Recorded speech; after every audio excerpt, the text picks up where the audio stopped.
Oklahoma ranks 9th in the country when it comes to suicide rates. This data from 2014. And now, because of the state's budget crisis, a life-saving resource might be cut altogether. We are joined now by Emily McClanahan with the Heartline fundraising campaign. Thank you so much for being with us to talk about this important topic. Thanks for having me. For those who are not familiar, what exactly is Heartline, and then also what is 211 or the 211 program? So Heartline is an organization we've been around since 1971, specializing in crisis intervention and suicide prevention. And then we have several different programs. We have our 211 program, and then we have our suicide prevention program that are kind of the main arches of what we do. Why not just call 911? What's the difference between 211 and 911? So 211 specializes in crisis services. So whether someone has lost a job, whether they've lost a loved one, they can't pay for their utility bills, or they need food or help with other resources, we're able to connect them to the appropriate resources that they need to meet their needs instead of calling 911 and looking for emergency services to meet your crisis need. Okay, and a lot of times 911 probably already bogged down, and Right. they might not even be best equipped. Right, so we help alleviate a lot of those calls to 911 by serving crisis situations specifically. And now the state's budget crisis really hitting Heartline, and a lot of money being cut from your organization. Right, so in August of 2016, we lost 100% of our state funding for 211 without notice. So that resulted in a $337,000 budget shortfall for our 211 program. And what does that money, what does that mean? What does that money go towards? Put that in perspective for us. Yeah, so through 211, we're able to serve Oklahomans in need 24 hours a day, 7 days a week. So no matter what time of day they have that need, we're able to meet that.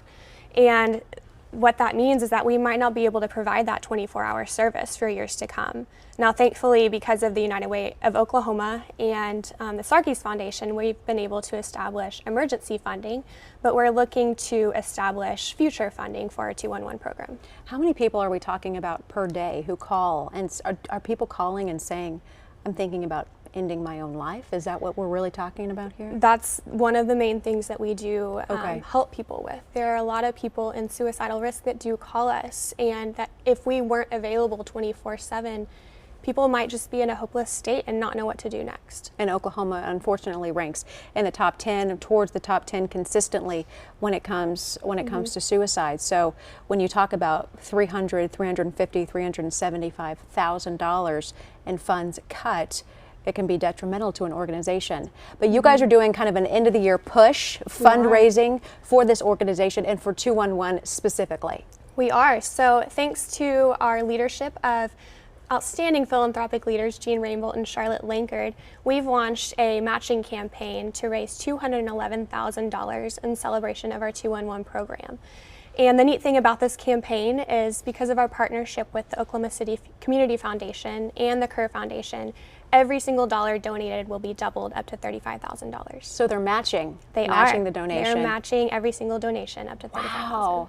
And how can people donate? Tell us how people So can. they can donate by mailing a check to Heartline's offices and writing matching gift in the memo of the check, or by visiting our website at heartlineoklahoma.org and clicking the yellow donate button in the top right-hand corner. And those donations will be matched. Those donations will be matched. Okay. Wow, just an unbelievable generous gift in Yes. these tough times. Yeah, we're so grateful for the community. They've really come together to help us out and to help Oklahomans out in general. And for someone who's maybe thinking about donating, where exactly will that money go? Does this pay the people on the other end of the phone line who pick up these phones? Or? So this money will go directly for our 211 services to help broaden our staffers, our call specialists that answer 211, and to help supply 24-hour service for Oklahomans in need and crisis. And I read too that the weekends and the nights that are really when you get the most phone calls? We do, Okay. yes, and those can be the hardest to staff because they are conflicting schedules, and so the weekends and the nights are very essential, very vital to helping keep Oklahomans alive and instilling that hope in them. And if someone maybe is in crisis, 211 is a great resource to call, even Yes. right now and say, I need help, or, I'm considering the worst or something like Right. that. Just go ahead and pick up the phone. Yeah, or if they question if we might be able to call them, or if we might be able to help them, they can go ahead and call us, and Sure. chances are we can help them with any need that they have. Or point them in the right direction. Right. Absolutely. Again, if you can donate right now, those donations will be matched. Right. Emily McClanahan with Heartline, thank you so much. Thank What you. great information and a really important you. resource. On a side note, I did not know she was going to be coming in today, and we grew up across the street from each other. We did. I haven't seen her in years, so that was reunion. so that was interesting. But again, thank you so much for coming in Yeah. to talk about for having me. Heartline and the 211 program. We certainly appreciate it. Thank you.